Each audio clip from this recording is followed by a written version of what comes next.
वाक्यैर्मानैरखण्डितैः गुरुभावं व्यञ्जयन्ती भातिश्रीजयतीर्थवा नौमिन्यायसुधाधिकृज्जयमुनीन् श्रीपादराट्सन्मणीन् व्यासार्यान् विविधागमब्धिविहरान् श्रीवादिराजानपि वन्दे हंसवरान् रघुत्तमगुरून् वैदग्ध्यवारानिधीन् श्रीसत्यवरदराघवेन्द्रमुनिपान् सद्बोधसत्यानपान् विद्यायां विबुधाचार्यं वेदज्ञानाब्धिचन्द्रं दुर्मतध्वान्तमार्तण्डं सत्यज्ञानमुनिं भजे सत्याभिज्ञकराब्जोत्थान् पञ्चाशद्वर्षपूजकान् सत्यप्रमोदतीर्थार्यान् नौमिन्यायसुधारतान्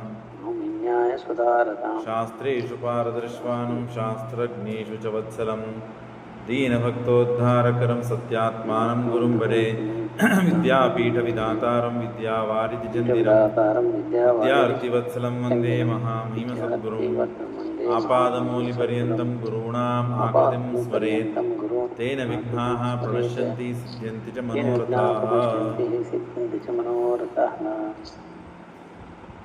ಮಹಾಭಾರತದ ಯುದ್ಧದ ಪ್ರಸಂಗ. ಭೀಷ್ಮಾಚಾರ್ಯರು ಘನಘೋರ ಯುದ್ಧವನ್ನು ಮಾಡ್ತಾ ಇದ್ದಾರೆ. ಆಗ ಅನೇಕ ಮಹಾರಥಿಕರನ್ನು, ಅನೇಕ ಸೈನಿಕರನ್ನು ದುರ್ಯೋಧನ ಹಿಂದಿನ ದಿನ ಬೈದಿದ್ದ. ನೀವು ಇಷ್ಟು ಪರಾಕ್ರಮಿಗಳು, ಇಷ್ಟು ಜ್ಞಾನಿಗಳು, ನಿಮ್ಮ ಭರವಸೆ ಮೇಲೆ ನಾನು ಯುದ್ಧವನ್ನು ಮಾಡ್ತಾ ಇದ್ದೇನೆ, ನೀವು ಯುದ್ಧ ಅಷ್ಟು ಪರಾಕ್ರಮದಿಂದ ತೋರಿಸ್ತಾ ಇಲ್ಲ ಅಂದಿದ್ದಕ್ಕೆ ಮರುದಿನ ಪ್ರತಿನಿತ್ಯ ಅಷ್ಟು ಜನರನ್ನು ಸಂಹಾರ ಮಾಡ್ತಾ ಇದ್ದಾರೆ ಮತ್ತು ಭೀಷ್ಮಾಚಾರ್ಯರು. ಆದರೂ ದುರ್ಯೋಧನಿಗೆ ಸಮಾಧಾನ ಇಲ್ಲ. ಹಾಗಾಗಿ ಭೀಷ್ಮಾಚಾರ್ಯರು ಮರುದಿನ ಬಹಳ ಘನಘೋರವಾದ 14,000 ಜನರನ್ನು ಭೀಷ್ಮಸ್ತು ಪಾಂಚಾಲ ಕರುಷಚೇದೀಶ್ವಸೂನ್ ಸಹಸ್ರಾಣಿ ಚತುರ್ದಶೋಗ್ರಹ 14,000 ಜನರನ್ನು ಸಂಹಾರ ಮಾಡಿದ್ದಕ್ಕಾಗಿ ಅವತ್ತಿನ ದಿನ ರಾತ್ರಿ ಭೀಮಾರ್ಜುನರು ಮತ್ತು ಯುಧಿಷ್ಠಿರ ಮತ್ತು ಸ್ವಯಂ ಕೃಷ್ಣ ತಾನು ಭೀಷ್ಮರತ್ರ ಹೋಗಿ, ನೀವು ಸಾಯುವುದು ಹೇಗೆ, ನೀವು ಇರುವಷ್ಟು ದಿನ ನಮಗೆ ಯುದ್ಧದಲ್ಲಿ ಜಯ ಸಿಗುವುದಿಲ್ಲ, ಹಾಗಾಗಿ ನೀವು ಏನು ಮಾಡಿದರೆ ನೀವು ಯುದ್ಧವನ್ನು ಆಡೋದಿಲ್ಲ ಹೇಳ್ರಿ.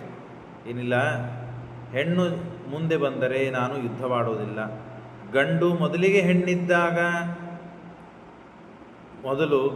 ಮೊದಲಿಗೆ ಹೆಣ್ಣು ಆಮೇಲೆ ಗಂಡಾಗಿತ್ತು ಅಂತಾದರೂ ಶಿಖಂಡಿ ಮುಂದೆ ಬಂದಾಗ ನಾನು ಯುದ್ಧವಾಡೋದಿಲ್ಲ ಅಂತ ಹೇಳಿದಾಗ ಸರಿ ಅಂತ ಹೇಳಿ ಮರುದಿನ ಶಿಖಂಡಿಯನ್ನು ರಥದಲ್ಲಿ ಅರ್ಜುನ ಇಟ್ಟುಕೊಂಡು ಬಂದಿದ್ದಾನೆ. ಅರ್ಜುನ ಶಿಖಂಡಿಯನ್ನು ರಕ್ಷಣೆ ಮಾಡೋದಕ್ಕಾಗಿ ಸ್ವಯಂ ಅರ್ಜುನ ಇದ್ದಾನೆ. ಹಾಗಾಗಿ ಭೀಷ್ಮಾಚಾರ್ಯರು ನೋಡಿ ಯುದ್ಧವನ್ನು ಆಡಲೇ ಇಲ್ಲ. ಪ್ರಾಪ್ಯಾನುಜ್ಞಾಂ ಭೀಷ್ಮದಸ್ತೆ ವಧಾಯ ಶಿಖಂಡಿನಂ ತದ್ವರಸಾಗ್ರ್ಯಾಯಿನಂ ಕೃತ್ವಾ ಪರೇದ್ಯುರ್ಯುಧೇ ವಿನಿರ್ಗತ ಭೀಷ್ಮಂ ಪುರಸ್ಕೃತ್ಯ ತಥಾ ಪರೇಪಿ. ಹಾಗಾಗಿ ಎಲ್ಲರಿಗೂ ತಿಳಿತು, ಹಾಗಾದರೆ ಭೀಷ್ಮಾಚಾರ್ಯರಿಗೆ ಆಪತ್ತಿದೆ, ಭೀಷ್ಮಾಚಾರ್ಯರು ಶಿಖಂಡಿಯನ್ನು ನೋಡಿದಾಗ ಯುದ್ಧವಾಡೋದಿಲ್ಲ ಅಂತ ಅವ್ರ ಪ್ರತಿಜ್ಞೆ ಇದೆ, ಯಾವ ಹೆಣ್ಣು ಮಕ್ಕಳ ಜೊತೆಗೆ ಯುದ್ಧವಾಡೋದಿಲ್ಲ ಅಂತ ಅವ್ರ ಪ್ರತಿಜ್ಞೆ.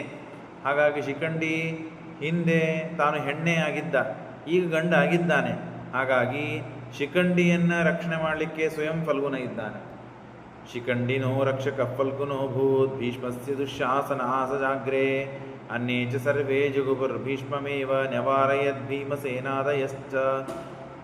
ಆಗ ಭೀಷ್ಮರನ್ನು ರಕ್ಷಣೆ ಮಾಡೋದಕ್ಕಾಗಿ ಅನೇಕ ಜನ ಬಂದಿದ್ದಾರೆ. ಸ್ವಯಂ ದುರ್ಯೋಧನ ಇದ್ದಾನೆ, ದುಶ್ಯಾಸನ, ಆಮೇಲೆ ಕೃಪಾಚಾರ್ಯರು, ಅನೇಕ ಜನ ಅಲ್ಲಿದ್ದಾರೆ. ಅಸ್ತ್ರೇಣ ಮಾಯಾ. ಆವಾಗ ಸಾತ್ಯಕಿ ಭೀಷ್ಮಾಚಾರ್ಯರ ಹತ್ರ ಹೋಗಬೇಕು ಯುದ್ಧಕ್ಕೆ ಅಂತ ಹೊರಟಾಗ ಅರ್ಜುನನಿಗೆ ಸ್ವಲ್ಪ ಸಹಾಯವಾಗ್ತದೆ, ಹೋಗೋಣ ಅಂತ ಹೊರಟಿದ್ದಾನೆ. ಅರ್ಜುನನಿಗೆ ಯಾರು ಸಹಾಯ ಬೇಕಾಗಿಲ್ಲ, ತಾನು ಮುಂದೆ ಸಾಗಬೇಕು ಅಂತ ಹೊರಟ್ರೆ ಹಲಂಬುಸ ತಾನು ಸಾತ್ಯಕಿಯ ಜೊತೆಗೆ ಬಂದು ಯುದ್ಧ ಮಾಡ್ತಾ ಇದ್ದಾನೆ. ಮಾಯಾ ಅವರಿಂದ ಇವನಿಗೆ ಏಟು ಬಿದ್ದಿದೆ, ಇವನಿಂದ ಅವನಿಗೆ ಏಟು ಬಿದ್ದಿದೆ. ಮಾಯಾ ಯುದ್ಧ ಮಾಡ್ತಾ ಇದ್ದಾನೆ ಅಲಂಬುಸ. ಅಸ್ತ್ರೇಣ ಮಾಯಾ ಉಪನೀತ ವೀರೋ ವ್ಯದ್ರಾವಯತ್ ರಾಕ್ಷಸಂ ಸಾತ್ವಿಕೀಸ್ತಂ ತಸ್ಮಿನ್ ಗತೆ ಯುಧಾನೋ ರಥೇನ ಯೋ ಭೀಷ್ಮಂ ಪಾರ್ಥಮನ್ವೇವ ಧನ್ವಿ. ಆಗ ಇಷ್ಟು ಯುದ್ಧ ನಡೀತಾ ಇದೆ. ದ್ರೋಣ, ದ್ರೋಣಿ, ಧಾತರಾಷ್ಟ್ರ, ರಾಜ, ಭೂರಿಶ್ರವ, ದ್ರೋಣಾಚಾರ್ಯರು, ಅಶ್ವತ್ಥಾಮಾಚಾರ್ಯರು, ಆಮೇಲೆ ದುರ್ಯೋಧನ, ಭೂರಿಶ್ರವ, ಭಗದತ್ತ, ಕೃಪಾ, ಶಲ್ಯ, ಬಾಲಿಕ ಮತ್ತು ಕೃತವರ್ಮ, ಸುಶರ್ಮ ಇವರೆಲ್ಲರೂ ಕೂಡ ಮಧ್ಯದಲ್ಲಿ ಬಂದು ಭೀಷ್ಮಾಚಾರ್ಯರನ್ನು ತಡಿಬೇಕು ಅಂದರೆ ಭೀಷ್ಮಾಚಾರ್ಯರ ರಕ್ಷಣೆ ಮಾಡೋದಕ್ಕಾಗಿ ಬಂದಿದ್ದಾರೆ. ಇವ್ರನ್ನೆಲ್ಲ ಭೀಮಸೇನ ದೇವರು ಏಕಾಕಿಯಾಗಿ ದ್ರೋಣಾಚಾರ್ಯ ಜೊತೆಗೆ, ಅಶ್ವತ್ಥಾಮಾಚಾರ್ಯ ಜೊತೆಗೆ, ಸ್ವಯಂ ದುರ್ಯೋಧನ, ಭೂರಿಶ್ರಮ, ಭಗದತ್ತ, ಕೃಪಾ, ಶಲ್ಯ, ಬಾಲಿಕ, ಕೃತವರ್ಮ, ಸುಶರ್ಮ 10 ಜನ ಏಕಕಾಲಕ್ಕೆ ಬಂದಿದ್ದಾರೆ. ಅವ್ರಿಗೆ 10 ಜನಕ್ಕೂ ಭೀಷ್ಮರಿಂದ ದೂರು ಮಾಡಿ ಅರ್ಜುನನಿಗೆ ಭೀಷ್ಮಾಚಾರ್ಯ ಜೊತೆಗೆ ಯುದ್ಧವಾಗುವುದಕ್ಕೆ ಅನುಕೂಲವಾಗಲಿ ಅಂತ ಹೇಳಿ ಏಕಾಕಿಯಾಗಿ ಭೀಮಸೇನ ದೇವರು ಎಲ್ಲರನ್ನು ತಡೆದಿದ್ದಾರೆ. ಹೇಗಿದೆ ನೋಡ್ರಿ. ಸೇನಾ ವಾರಿತ ವಾಯುಜೇನ ಸತಾನ್ ಮುಹುರ್ವಿರ್ಧರೀಕೃತ್ಯ ವೀರ. ಎಲ್ಲರ ರಥವನ್ನು ಮುರಿದು ಹಾಕಿದ್ದಾರೆ. ಪ್ರಾಗ್ಜ್ಯೋತಿಷಂ ಸಗಜಂ ದ್ರಾವಯಿತ್ವ. ಆಗ ಪ್ರಾಗ್ಜ್ಯೋತಿಷದಲ್ಲಿ ಇದ್ದ ರಾಜ ಯಾರು ಭಗದತ್ತ, ಆ ಭಗದತ್ತನ ಆನೆಯನ್ನು ಸಗಜಂ ದ್ರಾವಯಿತ್ವ ಓಡಿಸಿ ನ್ಯವಾರಯತ್ ಫಲ್ಗುನಂ ರೋದ್ಧುಕಾಮಂ. ಆವಾಗ ಅರ್ಜುನ ಯುದ್ಧ ಮಾಡಲಿಕ್ಕೆ ಅನುಕೂಲವಾಯಿತು ಅಂತೆ. ಇವರೆಲ್ಲ ಪ್ರತಿಬಂಧಕರಾಗಿದ್ದರು, ಭೀಷ್ಮರ ರಕ್ಷಣೆಗಾಗಿ ಬಂದಿದ್ದರು. ಹಾಗಾಗಿ ಅರ್ಜುನನಿಗೆ ಭೀಷ್ಮಾಚಾರ್ಯರ ಮುಂದೆ ಶಿಖಂಡಿಯನ್ನು ನಿಂದಿರಿಸಿ ಭೀಷ್ಮಾಚಾರ್ಯರು ಯುದ್ಧ ಮಾಡದೇ ಇದ್ದಂತೆ ಮಾಡಿ ಶಿಖಂಡಿ ಬಾಣಗಳನ್ನು ಬಿಟ್ಟು ಭೀಷ್ಮಾಚಾರ್ಯರಿಗೆ ತೊಂದರೆ ಕೊಡಬೇಕು ಅಂತನೋ ಅಪೇಕ್ಷೆ. ಆ ಅಪೇಕ್ಷೆಯನ್ನು ಅಪೇಕ್ಷೆಗೆ ಪ್ರತಿಬಂಧನೆ ಮಾಡುವ ಈ ಎಲ್ಲ ಜನ ಏನಿದ್ದಾರಲ್ಲ ಅವ್ರನ್ನೆಲ್ಲ ಭೀಮಸೇನ ದೇವರು ತಡೆದಿದ್ದಾರಂತೆ. ನ್ಯವಾರೆ ಫಲ್ಗುನಂ ರುದ್ಧಕಾಮಂ ಪಾರ್ಥಃ ದೇವವ್ರತಂ ಆಸಸಾದ ಯುಧಿಷ್ಠಿರಂ ಭೀಷ್ಮಭಿಪ್ರಿಯಂತಂ ಮಾದ್ರಿಸುತಾಭ್ಯಾಂ ಸಹಿತಂ. ನಕುಲ ಸಹದೇವರು ಮತ್ತು ಯುಧಿಷ್ಠಿರ ಇವರೆಲ್ಲರೂ ಭೀಷ್ಮಾಚಾರ್ಯ ಹತ್ರ ಬರ್ತಾ ಇದ್ದಾರೆ. ಅರ್ಜುನನ ಜೊತೆಗೆ ನಾವು ಇರೋಣ ಅಂತ ಬರ್ತಾ ಇದ್ದಾರೆ. ಆಗ ಶಕುನಿ ತಾನು ಬಂದು ತಡೆದಿದ್ದಾನಂತೆ. ಸತಾನ್ ಸಾಧಿನೋಶ್ವಾನ್ ನಿಹತ್ಯ ಸರ್ವಾನ್ ವಿಜಿತ್ಯತಂ ಶಕುನಿಂ ಪಾಂಡವಸ್ತೆ. ಎಲ್ಲ ಅಶ್ವಗಳನ್ನು ಸಂಹಾರ ಮಾಡಿ ಶಕುನಿಯನ್ನು ಓಡಿಸಿ ತಾನು ಯುಧಿಷ್ಠಿರ ನಕುಲ ಸಹದೇವರು ಬಂದಿದ್ದಾರೆ. ಪ್ರಾಪುಃ ಭೀಷ್ಮಂ ದ್ರೌಪದೇಯಶ್ಚ ಸರ್ವೇ ತಥಾ ವಿರಾಟ ದ್ರುಪದೋ ಕುಂತಿಭೋಜ. ವಿರಾಟ, ದ್ರುಪದ, ಕುಂತಿಭೋಜ ಇವರೆಲ್ಲ ಬಂದಿದ್ದಾರೆ. ದೃಷ್ಟದ್ಯುಮ್ನಂ ಭೀಷ್ಮ ಅಭಿಪ್ರಯಂತಂ ನ್ಯವಾರಯತ್ ಸೈಂಧವಸ್ತಂ. ಆಗ ಸೈಂಧವ ಜಯದ್ರಥ ಇವ್ರನ್ನೆಲ್ಲ ತಡೆದಿದ್ದಾನಂತೆ. ಭೀಷ್ಮಾಚಾರ್ಯರ ಹತ್ರ ಹೋಗದೇ ಇದ್ದಂತೆ ಮಾಡಲಿಕ್ಕೆ ಕೌರವ ಪಕ್ಷದವರು ತಡಿತಾ ಇದ್ದಾರೆ.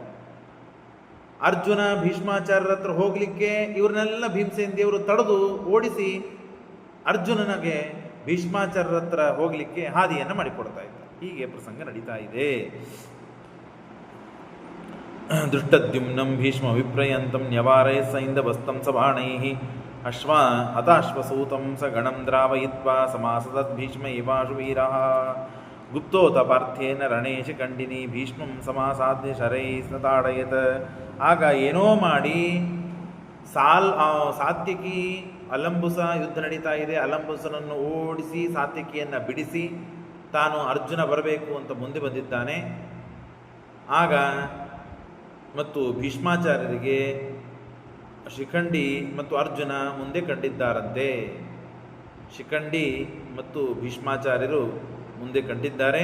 ಆಗ ನಿರಾತಂಕವಾಗಿ ಏನೂ ಸಮಸ್ಯೆ ಇಲ್ಲದೆ ಇದ್ದಂತೆ ಶಿಖಂಡಿ ಭೀಷ್ಮಾಚಾರ್ಯರಿಗೆ ಬಾಣ ಬಿಡ್ತಾ ಇದ್ದಾನೆ. ಭೀಮಸ್ತ್ರೀತ್ವಂ ತಸ್ಯ ಜಾನನ್ ನ ತಸ್ಮೈ ಮುಮೋಚ ಬಾಣಾನ್ ಸತು ತಂ ತುತೋದ. ಆಗ ಭೀಷ್ಮಾಚಾರ್ಯರು ಈ ಶಿಖಂಡಿ ಅಂತಂದರೆ ಹೆಣ್ಣು, ಹಾಗಾಗಿ ಹೆಣ್ಣಿನ ಮೇಲೆ ಬಾಣ ಪ್ರಯೋಗ ಮಾಡೋದಿಲ್ಲ ಅಂತ ಅವರ ಪ್ರತಿಜ್ಞೆ. ಹಾಗಾಗಿ ತಾವು ಸುಮ್ಮನಿದ್ದಾರೆ. ಶಿಖಂಡಿನಂ ವಾರಯಾಮಾಸ ಬಾಣೈಹಿ. ಆ ಭೀಷ್ಮಾಚಾರ್ಯರು ಶಿಖಂಡಿಯಿಂದ ಬಾಣದಿಂದ ಹೊಡೆಸಿಕೊಂಡು ಮತ್ತು ಗಾಯಗೊಳ್ತಾ ಇದ್ದಾರೆ ಅಂತ ಗೊತ್ತಾದ ಕೂಡಲೇನೆ ದುರ್ಮರ್ಷಣ ಅಂತನವನು ದುರ್ಯೋಧನ ತಮ್ಮ, ಆ ದುರ್ಯೋಧನನ ತಮ್ಮ ತಾನು ಶಿಖಂಡಿಯನ್ನು ಓಡಿಸಿದ್ದಾನೆ. ಅಲ್ಲಿ ನಿಂದಿರದೇ ಇದ್ದಂತೆ ಮಾಡಿದ್ದಾನೆ. ಭಾರ ವಿಚಿತ್ರವಾದ ಯುದ್ಧವನ್ನಾಡಿದ್ದಾನಂತೆ. ಭೀಷ್ಮಾಚಾರ್ಯರ ಹತ್ರ ಅರ್ಜುನ ಮತ್ತು ಶಿಖಂಡಿ ಇವರ ರಥ ಮುಂದೆ ಹೋಗಿದೆ. ಹಾಗಾಗಿ ಶಿಖಂಡಿ ಭೀಷ್ಮಾಚಾರ್ಯರ ಮೇಲೆ ಬಾಣ ಬಿಡ್ತಾ ಇದ್ದಾನೆ. ಶಿಖಂಡಿ ಭೀಷ್ಮಾಚಾರ್ಯ ಮೇಲೆ ಬಾಣ ಬಿಡ್ತಾ ಇದ್ದಾನೆ, ಆದರೆ ಭೀಷ್ಮಾಚಾರ್ಯರು ಶಿಖಂಡಿ ಮೇಲೆ ಬಾಣ ಬಿಡ್ತಾ ಇಲ್ಲ. ಯಾಕೆ ಅಂದರೆ ಶಿಖಂಡಿ ಯಾರು ಇವನು ಅಂತನೂ ವಿಷಯ ಗೊತ್ತು. ಇವನು ಹಿಂದಕ್ಕೆ ಹೆಣ್ಣಾಗಿದ್ದಾನೆ, ಹಾಗಾಗಿ ಅವನ ಮೇಲೆ ಬಾಣ ಬಿಡುವುದಿಲ್ಲ ಅಂತ ಸುಮ್ಮನೆ ಇದ್ದಾನೆ ಭೀಷ್ಮಾಚಾರ್ಯ. ಇದನ್ನು ನೋಡಿ ನಮ್ಮ ಭೀಷ್ಮಾಚಾರ್ಯರು ಹೊಡಿಸ್ಕೊಳ್ತಾ ಇದ್ದಾರೆ ಶಿಖಂಡಿಯಿಂದ, ಶಿಖಂಡಿ ಮೇಲೆ ಇವರು ಬಾಣ ಪ್ರಯೋಗ ಮಾಡುವುದಿಲ್ಲ ಅಂತ ವಿಷಯವನ್ನು ತಿಳಿದುಕೊಂಡು ದುರ್ಯೋಧನನ ತಮ್ಮ ಒಬ್ಬ ದುರ್ಮರ್ಷಣ ಅಂತನವನು ಯುದ್ಧಕ್ಕೆ ಬಂದಿದ್ದಾನೆ. ಆ ಶಿಖಂಡಿಯನ್ನು ಓಡಿಸಿದ್ದಾನೆ, ಅಲ್ಲಿಂದ ಶಿಖಂಡಿಯನ್ನು ದೂರ ಮಾಡಿದ್ದಾನೆ. ಶಿಖಂಡಿನಂ ವಾರಯಾಮಾಸ ಬಾಣೇರ್ ದುರ್ಮರ್ಷಣೋ ಅಮರ್ಷಣ ವಿಕ್ಫಲೇಕ್ಷಣ. ಎಲ್ಲಿ ಯುದ್ಧ ಮಾಡ್ತಾ ಇದ್ದಾರೆ, ಎಲ್ಲಿಂದ ಬಾಣ ಬರ್ತಾ ಇದೆ ಅಂತ ತಿಳಿದು ಆಚೆ ಈಚೆ ನೋಡಿಕೊಂಡು ನಾತ್ತೇತುಂ ಏನಂ ಅಸಗತ್ ಶಿಖಂಡಿ ದುಶ್ಯಾಸನ ಪಾರ್ಥಂ ಅವಾರಯತ್ತದ. ಆಗ ಅಲ್ಲಿಂದ ಭೀಷ್ಮಾಚಾರ್ಯರಿಂದ ದೂರ ಮಾಡಿದ್ದಾರಂತೆ ಆ ದುರ್ಮರ್ಷಣ ಅಂತನವನು ಶಿಖಂಡಿ ಭೀಷ್ಮಾಚಾರ್ಯನ ಇಬ್ಬರು ದೂರ ಮಾಡಿದ್ದಾನೆ. ಸಲೋಕ ವೀರೋಪಿ. ಆಗ ಮತ್ತೆ ಆ ದುರ್ಮರ್ಷನ ತಡೆದು ಶಿಖಂಡಿಗೆ ತನ್ನ ಕೆಲಸ ಮಾಡೋಕ್ಕೆ ಸುಲಭವಾಗಲಿ ಅಂತ ಅರ್ಜುನ ದುರ್ಮರ್ಷನನ್ನು ತಡಿಬೇಕಂತ ಎಷ್ಟು ಪ್ರಯೋಗ ಮಾಡಿದರು, ಎಷ್ಟು ಪ್ರಯತ್ನಪಟ್ಟು ಬಾಣ ಪ್ರಯೋಗ ಮಾಡಿದರು, ಏನೂ ಮಾಡ್ಲಿಕ್ಕಾಗ್ತಾ ಇಲ್ಲ. ಸ್ವಯಂ ಕೃಷ್ಣ ಇದ್ದಾನೆ, ಶಿಖಂಡಿ ಇದ್ದಾಳೆ, ಸ್ವಯಂ ಅರ್ಜುನ ಇದ್ದಾನೆ. ಆ ದುರ್ಮರ್ಷಣನನ್ನು ತಡಿಲಿಕ್ಕೆ ಅರ್ಜುನನಿಗೆ ಆಗ್ತಾ ಇಲ್ಲ. ಭೀಷ್ಮಾಚಾರ್ಯ ಮೇಲೆ ಬಾಣಪ್ರಯೋಗ ಶಿಖಂಡಿ ಮಾಡ್ತಾ ಇದ್ದಾನೆ, ಮಾಡುವ ಬಾಣಪ್ರಯೋಗವನ್ನು ತಡಿತಾ ಇದ್ದಾನೆ, ಬಾಣವನ್ನು ಬಿಡದೇ ಇದ್ದಂತೆ ಮಾಡ್ತಾ ಇದ್ದಾನೆ ದುರ್ಮರ್ಷಣ. ಅದನ್ನು ಅರ್ಜುನ ತಡಿಲಿಕ್ಕಾಗ್ತಾ ಇಲ್ಲ. ಭಾರಿ ವಿಚಿತ್ರ. ಸಲೋಕವೀರೋಪಿ ಧನುರ್ಧಾರಿ ಮಹಾಪರಾಕ್ರಮಿ ಅರ್ಜುನ, ಅಂಥ ಮಹಾಪರಾಕ್ರಮಿ ಧನುರ್ಧಾರಿ ಆಗಿದ್ದರೂ ಕೂಡ ದುರಾತ್ಮನ ಮುನಾ ವೃದ್ಧೋ ಅಶಗನ್ನೈವ ಮದಿತ್ಯಯಾತಂ. ಅವನನ್ನು ದಾಟಿ ಮುಂದೆ ಹೋಗ್ಲಿಕ್ಕಾಗ್ತಾ ಇಲ್ಲ, ಮಧ್ಯದಲ್ಲಿ ಬಂದು ನಿಂತು ಬಿಟ್ಟಿದ್ದಾನೆ. ನೀನು ಶಿಖಂಡಿಯನ್ನು ಮಧ್ಯದಲ್ಲಿ ತಂದುಕೊಂಡು ನಮ್ಮ ಭೀಷ್ಮಾಚಾರ್ಯರಿಗೆ ತೊಂದರೆ ಕೊಡೋದಾದರೆ ನನ್ನನ್ನು ದಾಟಿಕೊಂಡು ಮುಂದೆ ಹೋಗಬೇಕು ಅಂತ ಮಧ್ಯದಲ್ಲಿ ಬಂದು ನಿಂತು ಬಿಟ್ಟಿದ್ದಾನೆ. ಭೀಷ್ಮಂ ಪಾರ್ಥಂ ಸಾಯಕ ಅಶ್ಚಾಸಿ ತಸ್ಮಿನ್ ಸಸಂಜಿರೆ ಪರ್ವತೇಶ್ವಸ್ತ ಸಾಯಕ. ಅರ್ಜುನನ ಬಾಣ ಎಂಥದ್ದು ಅಂತಂದರೆ ಪರ್ವತವನ್ನು ಒಡೆದುಕೊಂಡು ಆಚೆ ಇದ್ದ ವ್ಯಕ್ತಿಯನ್ನು ಸಂಹಾರ ಮಾಡಲು ಸಮರ್ಥವಾದ ಬಾಣಗಳು ದುರ್ಮರ್ಷಣನ ದಾಟಿ ಮುಂದೆ ಹೋಗ್ತಾ ಇಲ್ಲ, ಅಡ್ಡಿಯಾಗಿ ನಿಂತು ಬಿಟ್ಟಿದ್ದಾನೆ. ಅಮರ್ಷಯುಕ್ತೋ ಚಿರವೀರಮೇವ ವೀರಾಯುದ್ಧತಾಂ ಅರ್ಜುನ ಧಾತರಾಷ್ಟ್ರವು. ಹಾಗೆ ದುರ್ಮರ್ಷಣನಿಗೂ ಮತ್ತು ಅರ್ಜುನನಿಗೂ ಯುದ್ಧ ಅಂತಂದರೆ ಮಹಾಯುದ್ಧ. ದೇವತೆಗಳು ಮೇಲೆ ನಿಂತು ನೋಡ್ತಾ ಇದ್ದಾರಂತೆ, ಅಷ್ಟು ಪರಾಕ್ರಮವನ್ನು ತೋರಿಸ್ತಾ ಇದ್ದಾನೆ ಅರ್ಜುನನ ಮುಂದೆ ಭೀಷ್ಮಾಚಾರ್ಯರ ಸಲುವಾಗಿ ದುರ್ಮರ್ಷಣ. ಸಮಂ ತತ್ರಾಸೀನ್ ಮಹದದ್ಭುತಂ ಚ ದಿವೋಪಸಾಂ ಪಶ್ಯತಾಂ ಭೂಭೃತಾಂಚ. ಭೂಲೋಕದಲ್ಲಿ ಭೂಮಿ ಮೇಲೆ ಯುದ್ಧ ಮಾಡುವ ಮಹಾರಾಜರುಗಳು ನೋಡ್ತಾ ಇದ್ದಾರೆ, ಆಕಾಶ ಮಾರ್ಗದಲ್ಲಿ ನಿಂತುಕೊಂಡು ಮತ್ತೆ ದೇವತೆಗಳು ನೋಡ್ತಾ ಇದ್ದಾರೆ. ಏನಪ್ಪ ಇದು ಇಂಥ ಮಹಾಯುದ್ಧ, ಅರ್ಜುನನನ್ನು ತಡಿತಾ ಇದ್ದಾನೆ ಇವನು ದುರ್ಮರ್ಷಣ. ತದಾ ವಿರಾಟ ದೃಪದೋ ಕುಂತಿಭೋಜಂ. ಆಗ ವಿರಾಟ ರಾಜ ಬಂದಿದ್ದಾನೆ, ದೃಪದ, ಕುಂತಿಭೋಜ ಮತ್ತು ದ್ರೌಪದಿಯ ಮಕ್ಕಳು ಕೈಕೇಯ, ಭೂರಿ, ಶಲ, ಸೋಮದತ್ತ, ವಿಕರ್ಣ ಇವರೆಲ್ಲ ಬಂದು ದುರ್ಮರ್ಷಣನನ್ನು ಬಿಡಿಸಿದ್ದಾರೆ, ಓಡಿಸಿದ್ದಾರೆ. ಆ ದುರ್ಮರ್ಷಣದಿಂದ ಆಗುವ ಯಾವ ಸಾತ್ವಿಗೆ ದುಃಖ, ಆಲಂಬುಸನಿಗೆ ಏನು ದುಃಖವಾಗಿತ್ತು ಸಾತ್ವಿಕಿಯಿಂದ ಆಲಂಬುಸನನ್ನು ಮತ್ತು ಅರ್ಜುನ ಓಡಿಸಿದ್ದಾನಂತೆ. ಹೀಗೆ ನಡೀತಾ ಇದೆ, ಘನಘೋರವಾದ ಯುದ್ಧ ನಡೀತಾ ಇದೆ. ಜಿತ್ವೈವಂ ತಾಂಸ್ತೆ ಅಭಯೂಶ್ಚ ಭೀಷ್ಮಂ ತಥೋರ್ಜುನೋತ್ತೀತಿ ದುಶ್ಯಾಸ. ಆಗ ಭೀಷ್ಮಾಚಾರ್ಯರಿಗೆ ಅನೇಕ ಬಾಣಗಳು ಬಂದು ಬಡಿದಿವೆ, ಆದರೆ ಆ ಯಾವುದು ಶಿಖಂಡಿಯ ಬಾಣಗಳು ತೊಂದರೆ ಕೊಟ್ಟಿಲ್ಲಂತೆ. ಹೇಗಿದೆ ನೋಡ್ರಿ, ಮಹಾಭಾರತ ಹೇಳ್ತದೆ ತೊಂದರೆ ಕೊಟ್ಟಿಲ್ಲ, ಆದರೆ ಅರ್ಜುನನ ಬಾಣಗಳು ಮಾತ್ರ ಏನಂತಾರೆ ಮೈಯನ್ನು ಭೇದಿಸಿ ಹೋಗಿವಂತೆ, ತೊಂದರೆ ಕೊಟ್ಟಿವೆ, ಬಹಳ ತೊಂದರೆ ಆಗಿದೆ. ಆದರೂ ಭೀಷ್ಮಾಚಾರ್ಯರ ಪರಾಕ್ರಮ, ರಕ್ತ ಮೈಯಿಂದ ಬರ್ತಾ ಇದೆ, ಗಾಯಗಳು ಆಗಿದೆ, ಆದರೂ ಭೀಷ್ಮಾಚಾರ್ಯರು ಯುದ್ಧವನ್ನು ಆಡುವುದು ನಿಂದ್ರಿಸಿಲ್ಲ, ಯುದ್ಧವನ್ನು ಆಡ್ತಾ ಇದ್ದಾರೆ. ಶಿಖಂಡಿ ದೂರ ಆಗಿದ್ದಾನೆ, ಶಿಖಂಡಿ ಮುಂದೆ ಬಂದರೆ ಯುದ್ಧ ಮಾಡೋದಿಲ್ಲ, ಶಿಖಂಡಿ ದೂರ ಆಗಿದ್ದಾನೆ, ಹಾಗಾಗಿ ಮತ್ತೆ ಪುನಃ ಯುದ್ಧವಾಡ್ತಾ ಇದ್ದಾರೆ. ಭೀಷ್ಮಂ ಸಮಸ್ತಾನ್ ವಿರತಾಂಶ್ಚಕಾರ. ಇಷ್ಟೆಲ್ಲ ಜನ ಬಂದಿದ್ದಾರೆ, ವಿರಾಟ, ದೃಪದ, ಕುಂತಿಭೋಜ ಮತ್ತು ದ್ರೌಪದಿ ಮಕ್ಕಳು, ಭೂರಿ, ಶಲ, ಸೋಮದತ್ತ, ವಿಕರ್ಣ ಇವರನ್ನೆಲ್ಲರೂ ವಿರತರನ್ನಾಗಿ ಮಾಡಿದ್ದಾರೆ ಭೀಷ್ಮಾಚಾರ್ಯರು. ಭೀಷ್ಮಂ ಸಮಸ್ತಾನ್ ವಿರತಂಶ್ಚಕಾರ ಮತ್ತು ಶೇನೇಯ ಪಾಂಚಾಲಕ ಯುಧಿಷ್ಠಿರ ಯುಧಿಷ್ಠಿರಾದೀನ್ ಸಚೇದಿ ಪಾಂಚಾಲ ಕರುಷ ಮುಖ್ಯಾನ್ ರಥೋತ್ತಮಾನ್ ಪಂಚವಿಂಶ ಸಹಸ್ರಾನ್ 25,000 ಜನ ರಥಿಕರನ್ನ 25,000 ಜನರನ್ನ ಭೀಷ್ಮಾಚಾರ್ಯರು ಸಂಹಾರ ಮಾಡಿದ್ರಂತೆ. ಇಷ್ಟೆಲ್ಲ ಗಾಯದಲ್ಲಿ ಇದ್ದ ಭೀಷ್ಮಾಚಾರ್ಯರು ಹೇಗಿದೆ ನೋಡ್ರಿ. ಪ್ರೇಷಯಾಮಾಸ ಯಮಾಯ, ಯಮಪಟ್ಟಣಕ್ಕೆ ಕಳಿಸಿದ್ರಂತೆ, ಸತ್ತವರೆಲ್ಲ ಅಲ್ಲಿ ಹೋಗ್ರಿ ಅಂತ. ಬಾಣೇರುಗಾಂತ ಕಾಲೇರಿ ಅಗ್ನಿ ಪ್ರವೃದ್ಧ, ಘನಘೋರ ಸೂರ್ಯನ ಪ್ರಕಾಶದಂತೆ ಹೊಳಿತಾ ಇದ್ದಾರಂತೆ ಭೀಷ್ಮಾಚಾರ್ಯರು. ಅತಿ ಘನಘೋರವಾದ ಯುದ್ಧವನ್ನು ಆಡ್ತಾ ಇದ್ದಾರೆ ಭೀಷ್ಮಾಚಾರ್ಯರು. ಏನು ಮಾಡಬೇಕು ಅಂತ ತಿಳಿತಾ ಇಲ್ಲ. ಇಷ್ಟು ಪ್ರಸಂಗ ಪರಿಸ್ಥಿತಿ ನಡೀತಾ ಇದೆ. ಸಂಪ್ರೇಷಯಾಮಾಸ ಯಮಾಯ ಬಾಣೇರುಗಂತಕಾಲೇರಗ್ನಿರಿವ ಪ್ರವೃದ್ಧ ನಿರೀಕ್ಷಿತಂ ಸೂರ್ಯಮಿವಾಪದಂತಂ. ಸೂರ್ಯ ಈಗ ಬ್ಯಾಸಗಿ ಕಾಲ ನಮಗೆಲ್ಲ ಅನುಭವ ಬರ್ತಾ ಇದೆ.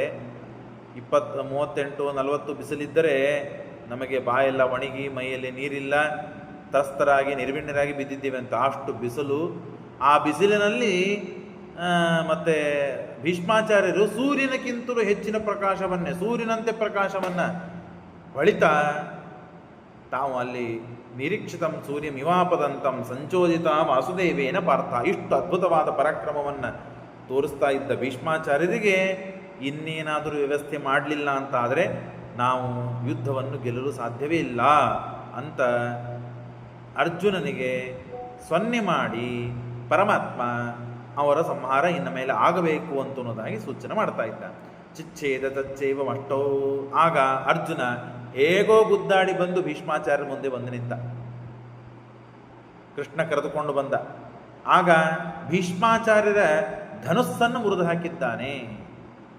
ಮತ್ತೊಂದು ಧನುಸ್ಸನ್ನು ಕೊಟ್ಟಿದ್ದಾನೆ. ದುರ್ಯೋಧನ ವ್ಯವಸ್ಥೆ ಮಾಡಿದ್ದ. ಭೀಷ್ಮಾಚಾರ್ಯರು ಏನು ಸಾಮಾನುಗಳು ಕಮ್ಮಿ ಬೀಳತಕ್ಕದ್ದಲ್ಲ.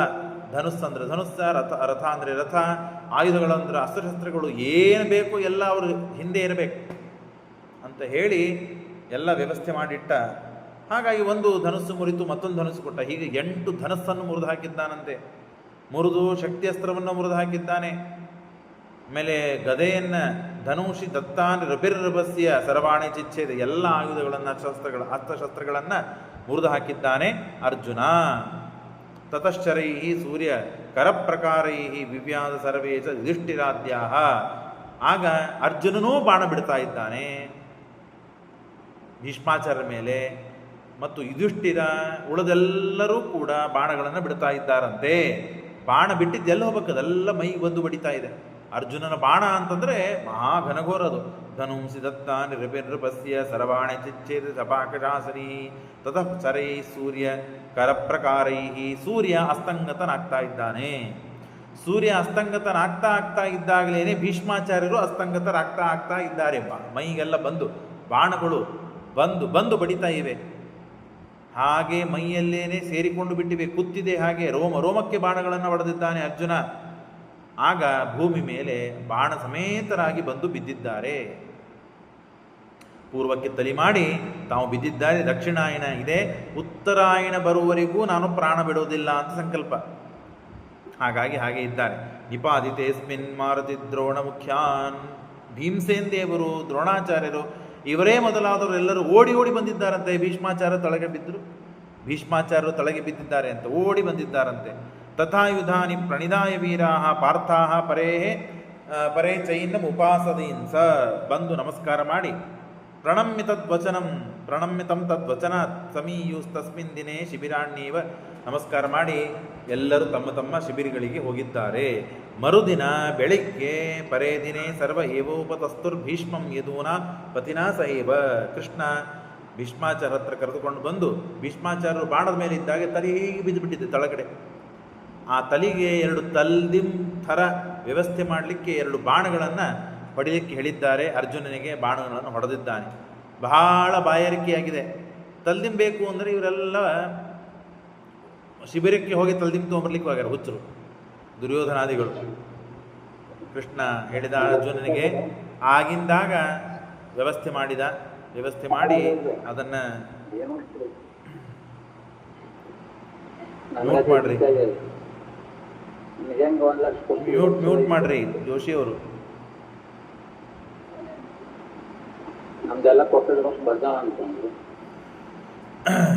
ಇಷ್ಟು ನಡೀತಾ ಇದೆ ವ್ಯವಸ್ಥೆ.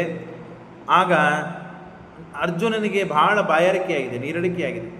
ಆ ನೀರಡಿಕೆಯನ್ನು ಪರಿಹಾರ ಮಾಡಬೇಕು. ಹಾಗಾಗಿ ಇವರೆಲ್ಲ ಪಾಪ ಮತ್ತೆ ನೀರು ತೊಗೊಂಬರ್ಲಿಕ್ಕೆ ಹೋದರು. ಆಗಿಂದಾಗ ಬಾಣ ಪ್ರಯೋಗ ಮಾಡಿ ಭೂಮಿಯಲ್ಲಿದ್ದ ನೀರನ್ನು ನೇರವಾಗಿ ತಮ್ಮ ಬಾಯಿಯಲ್ಲಿ ಬೀಳುವಂತೆ ಮಾಡಿ ತಾನು ಬಾಯಾರಿಕೆಯನ್ನು ಪರಿಹಾರ ಮಾಡಿದ್ದಾನೆ. ಪರೇ ದಿನೇ ಸರ್ವ ಇವೋಪತುಸ್ತು ಭೀಷ್ಮಂ ಯದುಂ ಪತಿನಾ ಸಹೈವ ತತಃ ಪೂರ್ವ ದಿವಸೇ. ಹೀಗೆ ಪಾರ್ಥದತ್ತ ಬಾಣ ಉಹೋಪಬರ್ಹಣ ತದಾಪಿ ತೃಟ್ ಪರಿತಾತ್ಮ ಯೋಗ್ಯಂ ಪೇಯಂ ಅಯಾಚತ ಧಾತರಾಷ್ಟ್ರೈರವಿಜ್ಞಾತಂ ತದಾ ವಿಜ್ಞಾಯ ವಾಸವಿಃ ವರುಣಾಸ್ತ್ರೇಣ. ವಾರುಣಾಸ್ತ್ರದಿಂದ ಭೂಮಿಗೆ ಬಾಣನ್ನು ಬಿಟ್ಟು ಭಿತ್ವ ಭೂಮಿಯನ್ನು ಭೇದಿಸಿ ಒಳಗಿದ್ದ ನೀರನ್ನು, ಶುದ್ಧವಾದ ನೀರನ್ನು ತಮ್ಮ ಬಾಯಿಯಲ್ಲಿ ಹಾಕಿದ್ದಾನಂತೆ. ಎಷ್ಟು ಕೌಶಲ ಅರ್ಜುನಂದು! ಊರ್ಧ್ವಧಾರಂ ಅದಾಸ್ಯೇ ತರ್ಪಿತೆ ಅನೇನ ಸೋಪತತ ಯಾದೃಶ್ಯದಾಜ್ಞಾ ಪಾರ್ಥೇ ದೃಷ್ಟಾಸ್ಮಿ ಗುರುನಂದನಃ ಯಾದೃಗ್ಬಾಹ್ವೋ ಬಲಂ ಭೀಮೆ ಸಂಯುಗೇನ ಪುನಃ ಪುನಃ ಯಾದೃಶಂ ಚೈವ ಮಾಹಾತ್ಮ್ಯಂ ಅನಂತಂ ರಜಂ ಹರೇ. ಆಗ ಭೀಷ್ಮಾಚಾರ್ಯ ಎಲ್ಲರಿಗೆ ಉಪದೇಶ ಮಾಡ್ತಾರಂತೆ, ಕೌರವರಿಗೆ, ಇನ್ನಾದರೂ ಯುದ್ಧ ನಿಂದ್ರಿಸ್ರಿಪ್ಪ. ಏನಾದರೂ ನೀವೆಲ್ಲ ಕೌರವರು ಪಾಂಡವರನ್ನು ಗೆಲ್ಲಿಕ್ಕಾಗೋದಿಲ್ಲ. ಸ್ವಯಂ ಬಾಹುಬಲ ಭೀಮಸೇನ ದೇವರ ಬಲ. ಬಾಹುಬಲ ಅಂದರೆ ಏನದು? ಅಪ್ರತಿಮವಾದ ಬಾಹುಬಲ. ಅರ್ಜುನನ ಆ ಧನುಸ್ಸಿನ ಟಂಕಾರ, ಆ ಧನುಸ್ಸಿನಿಂದ ಬಿಡುತಕ್ಕ ಬಾಣಗಳು, ಅದರ ಘೋರವಾದ ಪ್ರತಾಪ ಅದನ್ನು ನಾನು ಅನುಭವಿಸಿದ್ದೇನೆ. ಹಾಗಾಗಿ ಇದು ವಿನಾಶಕ್ಕೆ ಕಾರಣವಾಗ್ತದೆ. ಇನ್ನ ಮೇಲೆ ಸಂಧಿ ಮಾಡಿಕೊಡ್ರಿ, ಯಾರ್ಯಾರಿಗೆ ಎಷ್ಟೆಷ್ಟು ರಾಜ್ಯ ಬೇಕು ಅಷ್ಟು ರಾಜ್ಯಗಳನ್ನು ಕೊಟ್ಬಿಡ್ರಿ ದುರ್ಯೋಧನ ಅಂತ ಹೇಳಿದರೆ ಅವನು ಮುಖಾನೇ ನೋಡಲಿಲ್ಲ, ಹಾಗೆ ಶಿಬಿರಕ್ಕೆ ಹೋಗ್ಬಿಟ್ಟಿದ್ದ. ಇದನ್ನೆಲ್ಲ ಕೇಳಿಸಿಕೊಂಡು ಉತ್ತರನೂ ಕೊಡಲಿಲ್ಲ, ಮುಖಾನೂ ನೋಡಲಿಲ್ಲ. ಯಾದೃಶಸ್ತಾಜ್ಞಾ ಪಾರ್ಥೇ ದೃಷ್ಟಾಚ ಕುರುನಂದನಾ ಯಾದೃಗ್ಬಾಹ್ವೋ ಬಲಂ ಭೀಮೆ ಸಂಯುಗೇ ಚ ಪುನಃ ಪುನಃ ಯಾದೃಶಂ ಚೈವ ಮಾಹಾತ್ಮ್ಯಂ ಅನಂತಮಿಷ್ಟಾಗಿ ಶ್ರೀಕೃಷ್ಣ ಪರಮಾತ್ಮ ಇದ್ದಾನೆ ಅವರ ಹತ್ರ. ಅನಂತಮಜರಂ ಹರೇಹೇ ವಿಜ್ಞಾತುಂ ಸರ್ವಲೋಕಸ್ಯ ಸಭಾಯಾಂ ದೃಷ್ಟಮೇವ ಚ ಉಪಾರಮತ್ತದ್ಯುದ್ಧಂ. ಯುದ್ಧವನ್ನು ಬಿಟ್ಬಿಡು ದುರ್ಯೋಧನ, ಸಂಧಿಯನ್ನು ಮಾಡಿಕೋ. ಸುಖಿನ ಸಂತು ಭೂಮಿಪಾಹ, ಇದ್ದಷ್ಟು ಭೂಮಿಯನ್ನು ಸುಖವಾಗಿ ಭೋಗಿಸಿ ಆರಾಮಾಗಿ ಜೀವನ ಕಳಿರಿ. ಅದು ಬಿಟ್ಟು ಯಥೋಚಿತ ವಿಭಕ್ತಾಂಚ ಭುಂಗ್ ವಿಭುಂ ಭೂಪಾ ಸದಾ ಭೂಪಂ ಯಥೋಚಿತ ವಿಭಕ್ತಾಂಚ ಭುಗ್ಧಗ್ಧಂ ಭೂಪಾ ಸದಾ ಭುವಂ ಇತ್ಯುಕ್ತ ಪ್ರಯೋ ತೂಷ್ಣೀಂ ಧಾತರಾಟ ಸಕಂಗೃಹ. ಇಷ್ಟು ಹೇಳ್ತಾ ಇದ್ದರೆ ಬಾಯಿ ಮುಚ್ಚಿಕೊಂಡು ಏನೂ ಮಾತನಾಡದೆ ಭೀಷ್ಮಾಚಾರ್ಯ ಮಾತಿಗೆ ಕಿಮ್ಮತ್ತೇ ಕೊಡದೇನೆ ತಳಮುಖ ಹಾಕಿಕೊಂಡು ಹಾಗೆ ಹೋಗಿಬಿಟ್ಟಿದ್ದ ಅಂತ. ಇಷ್ಟು ಒದ್ದಾಡ್ತಾ ಇದ್ದಾರೆ ಭೀಷ್ಮಾಚಾರ್ಯರು. ಮೈ ತುಂಬೆಲ್ಲ ಬಾಣ, ಆ ಬಾಣದಿಂದಲೇ ತುಂಬಿಕೊಂಡು ಭೂಮಿ ಮೇಲೆ ಬಿದ್ದಿದ್ದಾರೆ. ರಕ್ತ ಹರಿತಾ ಇದೆ. ಅನುಭವಸ್ಥರಾದ ಜ್ಞಾನಿಗಳು, ವೃದ್ಧರು, ಇವನ ಸಲುವಾಗಿ ಇಡೀ ಎಲ್ಲ ವ್ಯವಸ್ಥೆ ಮಾಡಿ ರಾಜ್ಯವೇ ಭೀಷ್ಮಾಚಾರ್ಯದು. ಅಷ್ಟಿದ್ದಾಗ ಅವರ ಮಾತಿಗೆ ಏನೂ ಕಿಮ್ಮತ್ತು ಕೊಡದೆ ಹಾಗೆ ಹೋಗ್ಬಿಟ್ಟಿದ್ದಾನೆ. ವ್ಯಾಸೋ ದತ್ತೋರು ವಿಜ್ಞಾನಾತ್ ಸಂಜಯಾತ್ ಅಖಿಲಂ ಪಿತ. ಆಗ ಧೃತರಾಷ್ಟ್ರನಿಗೆ ಸಂಜಯ ಇಷ್ಟೆಲ್ಲ ಆದ ವೃತ್ತಾಂತವನ್ನು, ಘಟನೆಯನ್ನು ಭೀಷ್ಮಾಚಾರ್ಯರು ಹೀಗೆ ಮಡಿದು ಬಿದ್ದಿದ್ದಾರೆ. ವೇದವ್ಯಾಸ ದೇವರು ದಿವ್ಯ ದೃಷ್ಟಿಯನ್ನು ಕೊಟ್ಟಿದ್ದಾರೆ ತನ್ನ ಮಗನಾದ ಧೃತರಾಷ್ಟ್ರನಿಗೆ. ಸಂಜಯ, ನೀನು ಎಲ್ಲ ಸುದ್ದಿಗಳನ್ನು ಹೇಳಬೇಕು. ಹಾಗೆ ನಡೆದ ಕಥೆಗಳನ್ನು, ಸುದ್ದಿಯನ್ನು, ಘಟನೆಗಳನ್ನು ದುರ್ಯೋಧನ ಧೃತರಾಷ್ಟ್ರನ ಮುಂದೆ ಸಂಜಯ ಎಲ್ಲವನ್ನು ಹೇಳಿ ಇಟ್ಟಿದ್ದಾನೆ. ಬಹಳ ದುಃಖವನ್ನು ಪಟ್ಟಿದ್ದಾನೆ ಧೃತರಾಷ್ಟ್ರ. ನಮ್ಮ ಪಿತಾಮಹ ಭೀಷ್ಮರು ತಾವು ಭೂಮಿ ಮೇಲೆ ಬಿದ್ದಿದ್ದಾರೆ. ಇದು ಕೇಳಿ ಬಹಳ ಶ್ರುತ್ವಾತದ ಪರ್ಯತಪ್ಪತ್ ಪಾಂಡವಾ ಕೃಷ್ಣ ದೇವತಾ ಮುಮುದು ಶಿಬಿರಂ ಪ್ರಾಪ್ಯ ಸರ್ವೇ ಕೃಷ್ಣಾನುಮೋದಿತಾ. ಬಹಳ ಆ ಕಡೆಗೆ ದುಃಖಪಟ್ಟಿದ್ದಾನೆ. ಕೃಷ್ಣನಿಂದ ಅನುಮೋದಿತರಾಗಿ, ಆಜ್ಞಪ್ತರಾಗಿ, ಅವನ ಮಾರ್ಗದರ್ಶನದಲ್ಲಿ ಯುದ್ಧವನ್ನು ಸಾಂಗವಾಗಿ ಆಡಿದ್ದಾರೆ.